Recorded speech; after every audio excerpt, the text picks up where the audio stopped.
In this chapter, we'll focus on the impact of technology in the future. What will your industry look like if you fast forward 10, 20 years? How can you position your firm? How can you position your firm to ride against this whole sweeping changes with technology? As part of a strategy, business strategy, you need to take into account the changes in technology which are happening very, very quickly. So this chapter is all about spotting fashions, fads, and real gems in emerging technologies. We'll talk about the Gartner Group's hype cycle. There is a lot of hype about technology, this is just one chapter. We at School of Business at Francis Marion University, we offer corporate workshops, and one such workshop is the certificate in management of emerging technologies. If those of you are interested after this chapter, I'll talk a little bit more about it. So let's talk about the jargon here. 3 waves of emerging technology, these we'll talk about each one. And these are essentially breaking down the boundary between what is the digital world and the real world. The digital part is now infiltrating into capital assets and even human beings.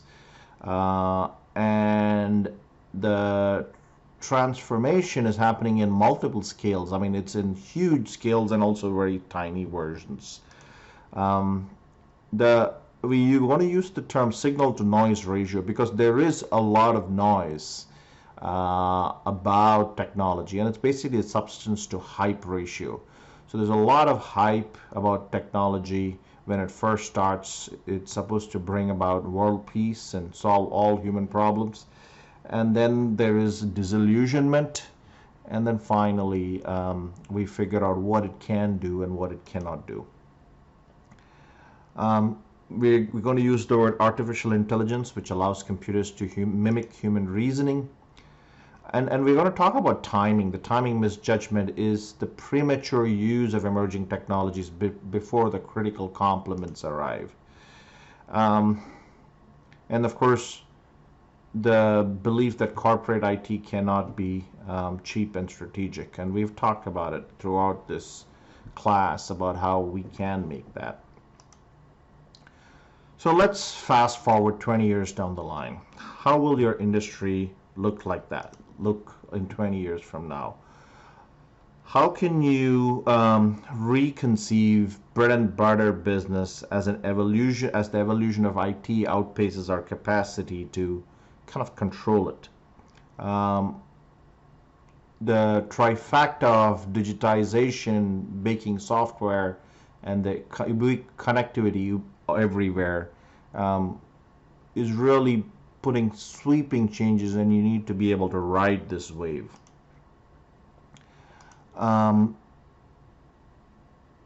IT changes are constant because they're happening all the time. So you can entirely miss an entire series of changes. So this is like the fable of a frog in a slow boiling pot. Basically, he'll be cooked to death without noticing the change in the temperature. Firms' predicament about emerging technologies are similar to this. The impending technological ground shifts around us, and they're self-cloaking. They occur so constantly and gradually that it's easy to miss them. By the time the need for change is obvious, it's often too late. And here's where, again, how non-IT managers can become their firm's eyes and ears to make sense of the opportunities created by emerging technologies and to prepare them for non-traditional competitors, unburdened by our industry's legacies, cost, and ingrained assumption. Often this quote is that in a village of blind men, the one-eyed man is king. 80% firms are blind to weak signs of threats and opportunities. They struggle with what to watch for, what to ignore. They are unable to differentiate between hyperbole and substance. Now, a lot of times, firms pay a lot of attention to their arch rivals and what they do, their competitors, their close competitors. And yet, the major changes that happen, every major industry disruption that has happened in the past 500 years has come from industry outsiders who don't share your assumption nor your constraints. Usually a death knell for a firm, kind of a firm which is doing well, doing its thing, is never almost its existing arch rival who does things better, but someone new who does it differently. The music industry, publishing industry, entertainment industry were entirely transformed the last 20 years, in the recent years, by Apple, Amazon, and Netflix. You can expect automobile, healthcare, finance, and education industries to be disrupted by outsiders. Now, the disruption happens more slowly in more strongly regulated industries, whereas unregulated industries tend to be a lot more. Firms struggle against newbies with disruptive IT-enabled businesses, and we'll talk about why that happens. So there are three reasons why firms stumble with new technologies. First, they cannot separate signal from noise. They either overinvest or underinvest in emerging technologies because they cannot separate this signal from noise. They forget that solely it's their application that creates value, not the technology itself. It's the application of technology. And last is their timing is off. So here is the reason why we struggle with signal to noise ratio.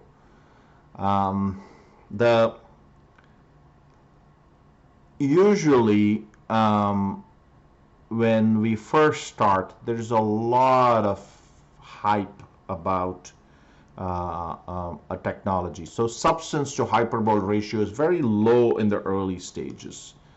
There is a whole bunch of assertions, beliefs, and hype about the technology. Be very skeptical.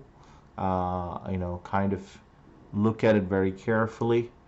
And then there is this whole corporate IT investing is a lot of where it's to be honest, it's basically it's like following sheep, following everybody. There's a herd mentality. Why are you investing in this technology? Well, because everybody else is. There's not a careful thought of whether you actually, whether this actually creates business value. So if you take the Gartner group comes up with something called the hype cycle. And it looks something like this. So we have, when the technology first starts, there's huge inflated expectations about the business value. This is the hype, real hype there. And then it falls as disillusionment, where people kind of go, oh, this technology is useless. This is the trough of disillusionment. And then once it gets disillusioned, people see its limitations, then you can kind of start looking at how it can be productively used in business and realistically used in business. And a lot of times it is used for far different purpose than the initial expectation of it was. So this is called the Gartner Group's hype cycle. You can go to Google and just Google Gartner's hype cycle for 2018 or 2019.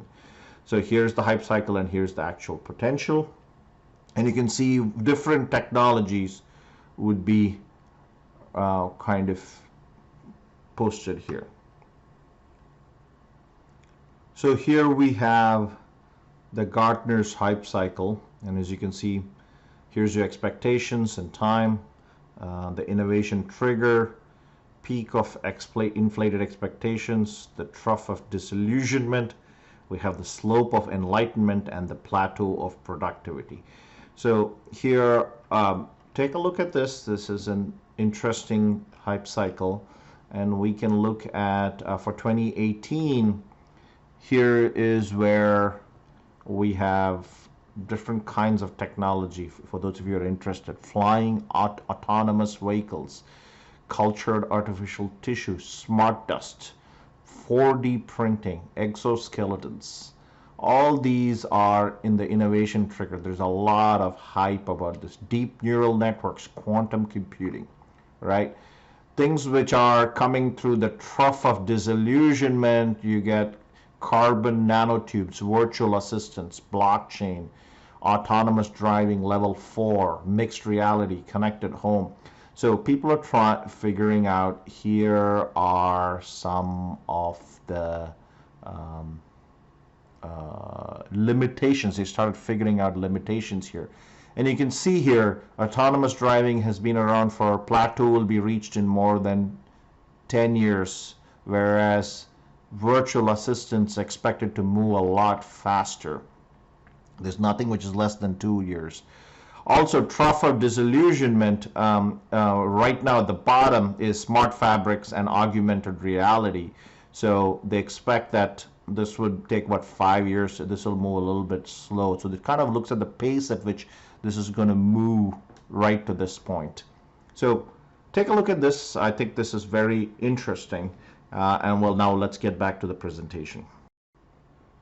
So getting back to the presentation, let's misclassifying signal and noise can lead to the sort of errors which we're going to talk about here. If an emerging technology is all hype and you classify it as hype,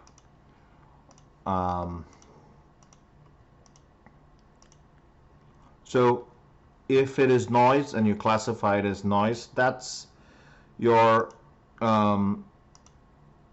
that's something you can safely ignore. So let me get a pointer. Here you go. You can safely ignore that. However, if it is, you classify it as a signal, but it actually is a noise, then this is a mirage, and you'll end up investing money which kind of doesn't pan out very well. So it's hype without any substance. Now, if it is a signal and you classify it correctly, you're going to invest in it, right? And that's your needle in the haystack. This is where you create opportunity. And finally, when you classify it as noise, when it's actual signal, there's squandered opportunity and could potentially run you out of business. A newcomer comes and takes care of it, and you end up, let's take the example of Blockbuster and Netflix, or horse carriages and cars, or a typewriter and a computer and the word processor software.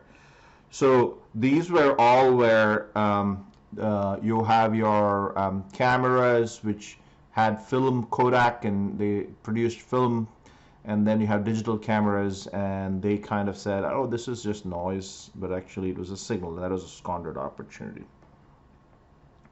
So remember that that an emerging technology can take time to go mainstream. We'll talk about that, and adoption can be slow. So you had phones took about 50 years, internet about 40 years, digital music took about 20 years. So there are no brownie points for the first mover. If the uncertainty is technological, tiptoe into it in small experimental investments that will allow your firm some control over the unpredictable future, it's not predictable, before it arrives. Again, options thinking as low cost, low risk approach to reduce technological uncertainty without over investing on bet the company scale issues. So you want to be careful when you do that. So the three lenses which we used right at the start, which you will actually help you be your crystal ball. So the first one is, will the emerging technologies alter some part of the digitization cube? What opportunity spaces, not just threats, will it create for your firm? Will it make a viable, will it make an underserved market viable now? That's the first question you should ask. Will it alter the balance of power among customers, suppliers, substitutes, new entrants in your industry? Who will your future rivals be, and what will be the basis of competition? So did Blockbuster actually look at Netflix as competition? That would be an interesting question, right? Did Walmart in the beginning see Amazon as competition? Will it alter business models, or or will it actually create new business models by altering your firm's value stream? How does it do that? Improving today's business alone is a poor means for seeing the future. Watch your industry's newcomers, but with skepticism. Can their novel business model that destroy your existing assets to deliver sustainable margins? So you've got to kind of think about it. You got to move cautiously, and that's essentially how you avoid some of these classification errors. And also, options thinking will help you, even if you make the error, will help you adjust and react back. So the second reason is that application begets value. So if you remember the quote from Jean-Luc Picard, says things are only impossible unless they are not. So, well, yeah, duh. So what can be impossible becomes possible with new technologies. Emerging technology can erase the boundaries between science fiction and reality. And new technologies are often solutions searching for problems. Sometimes technology, which is why a lot of times you see a lot of things in new technology, it's intended for one purpose, and then suddenly you get to use it for other purposes. Let's take the example of the internet. Internet was created solely by DARPA, is set up as a system which was supposed to work in case of a nuclear war, and they needed an alternate means of communications when telephone lines were all bombed out, and there was a second means of communication. And I mean, now look at how the internet is used. Similarly, you have your GPS satellites, which are used for so many different applications, which were never thought about. So science fiction is a treasure trove to mine not yet practical ideas.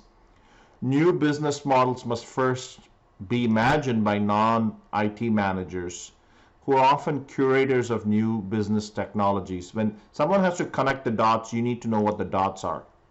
So here is a Venn diagram of what business wants, what IT thinks it needs, and really what is feasible. So this is,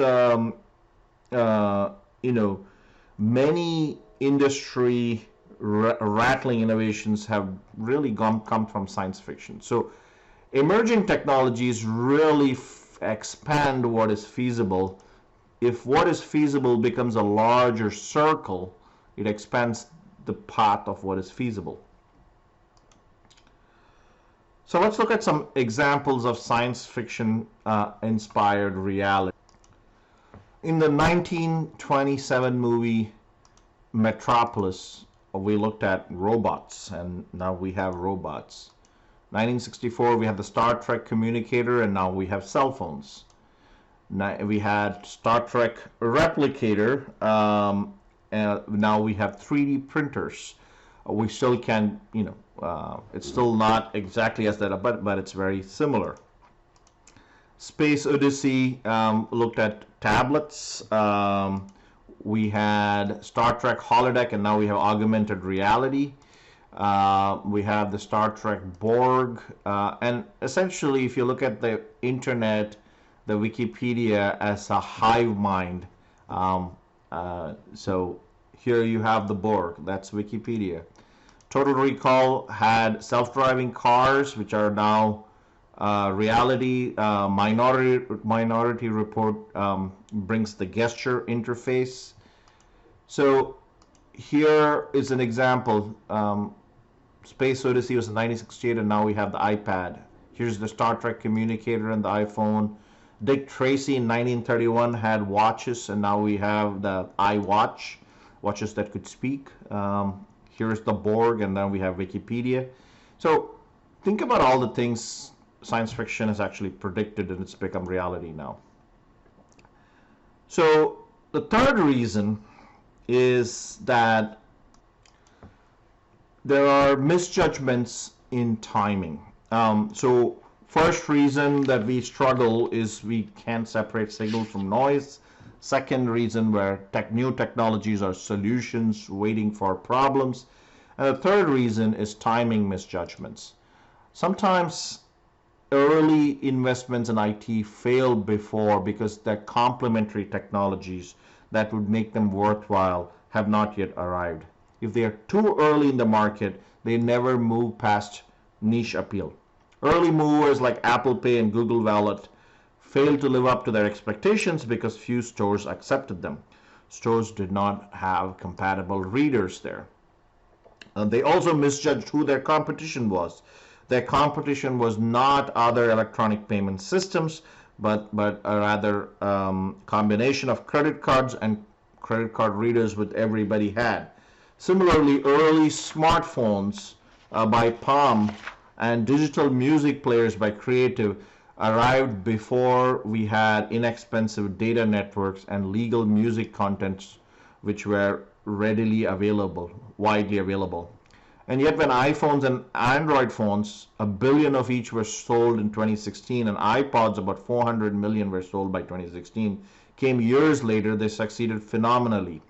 You cannot look at an emerging technology in isolation from its complements, and more importantly, how it fits in your IT portfolio to move your firm towards strategic aspirations. So remember that technology cannot be viewed in isolation. It's a socio-technical aspect. You've got to look at society, whether society is ready to receive this technology. Let's take driverless cars, for example. One of the big problems driverless cars are having is not other driverless cars, but drivers. Driverless cars follow traffic rules too perfectly, and it's causing accidents because human beings don't follow traffic rules. In the sense, we kind of bend them a little bit. If speed limit is 55, we drive at 60. If the light turns yellow, you're supposed to slow down and stop, not speed through the intersection. But these are all things we do. And driverless cars are having trouble adjusting to human beings who follow different rules than the given set of rules. Similarly, electrical vehicles had trouble because we didn't have charging stations all over. We had gas stations, but we didn't have charging stations. So infrastructure has to be put in. There's a whole culture evolved. One of the issues driverless cars are going to have is there is this whole culture of owning cars, and it'll take a generation before you kind of get into this car sharing mentality. So you have to change culture there. So let's look at, here are the examples of timing misjudgment. Palm to iPhone. This was the digital to iPod, and we talked about the whole the success of the later versions after the complementary technologies were put in place.